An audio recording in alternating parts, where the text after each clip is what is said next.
Summer capital of the Philippines man ang Baguio City. Matitinding ulan ang isa sa mga kinakaharap na hamon ng lungsod dahil sa banta ng landslide. Sa pagbabalik ng Climate Change Series ng GMA Integrated News, sasalang ang mga ulat sa amin sa GMA Integrated News Weather Center. Narito po ang aking special report.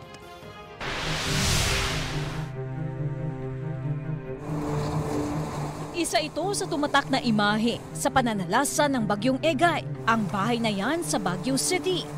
Biglang gumuho.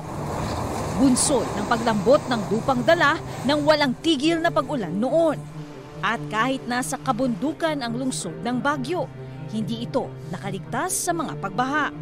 Ang ibinagsak kasing ulan ng Bagyong Egay sa Baguio sa loob ng 3 araw, umabot sa mahigit 740 millimeters. Katumbas na iyan ng isang buwang ulan base sa datos ng Pag-asa. Malakas din ng mga pag-ulan ang nagdulot ng landslide sa Barangay Dominican Hill, Mirador noong October 2021. Anak ko, anak ko!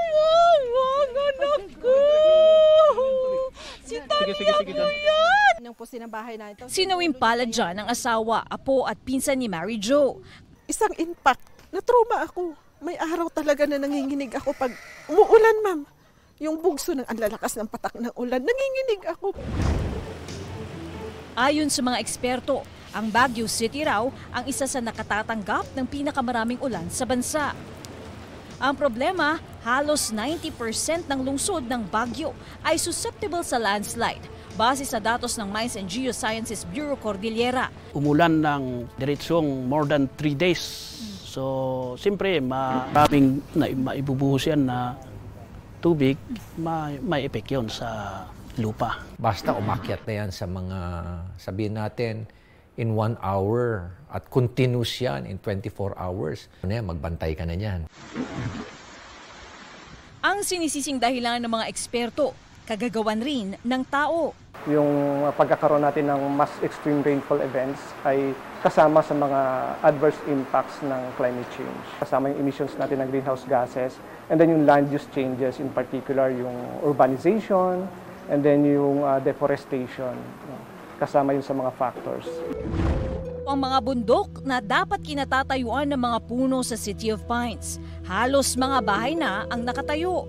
Wala tuloy sasalo sa mga usok ng masasakyang akyat-baba sa tinaguriang summer capital ng bansa at walang sisip-sip sa malakas na buhos ng ulan.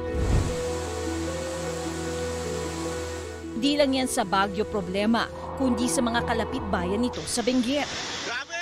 Rumagasang malalaking bato at noong 2015 sa Tuba, Benguet, ilang kilometro lang ang layo sa Baguio. Landslide din ang kumuha sa anak, manugang at apo ni Betha. Pag umuulan, naalala ko sila. Bayan na naman ang malakas na ulan. Diyos ko, yun na lang. Nagbe-pray na lang kami na parang pag may nangyayaring ganun parang ang akala ko parang may mabawasan naman ang anak ko o ganun o kamag-anak ko dahil sa bagyo. Hindi lang ang mga residente ang apektado dahil tuwing tag-ulan at lalo kapag may bagyo,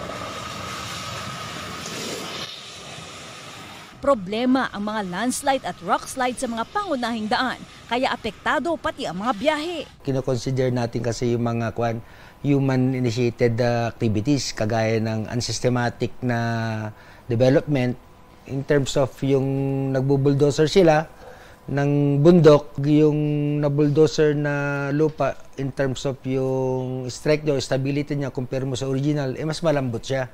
Kaya konting ulan lang, talagang naglalandslide siya. Maging mga cut flower farmers dito sa Benguet ay apektado ng paiba-ibang panahon. Kasama na nga rito ang minsang nararanasan nilang tuloy-tuloy na pag-uulan. Kaya naman naapektuhan daw ang kanilang kabuhayan. Minsan marami raw silang mga produce na mga bulaklak katulad nga nito. Ngunit wala silang paraan ng pagta-transport nito. Kaya naman nalulugi sila. Last month yung yung daanan ng Kinon. Kasi hindi pwedeng daanan yung kalsada. At saka may time pa na nag-ground po kami, dumaan po kami sa may Marcos Highway. Ang pinangangambahan ng lungsod ng Baguio. Based dun sa latest na modeling na ginawa namin with the help of our consultants from ADB, by 2032, mag-i-increase pa ang amount of rainfall by as much as 23%. That would be the normal during that time. So we need to really act fast now. Kasama sa pagtugon nila rito ang pagre-require sa mga gusali ng pagkakaroon ng mga rain harvesting facility para kahit papaano'y mabawasan ang ulan na mapupunta sa mga daluyan ng tubig. Seryoso rin ang lungsod sa pagbabantay sa kanilang mga watershed at pag-demolish sa mga illegal structures sa gitna ng paglobo ng kanilang populasyon. Dito sa lungsod ng Baguio na ako lumaki at ang mga problemang kinakaharap ng lungsod, naranasan na namin noon at nararanasan pa rin ngayon. Hahayaan ba nating kaharapin pa rin ito ng mga susunod na henerasyon?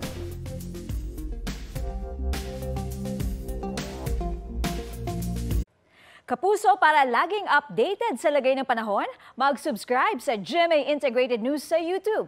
Para sa mga kapuso abroad, bisitahin ang GMA Pinoy TV at www.gmanews.tv.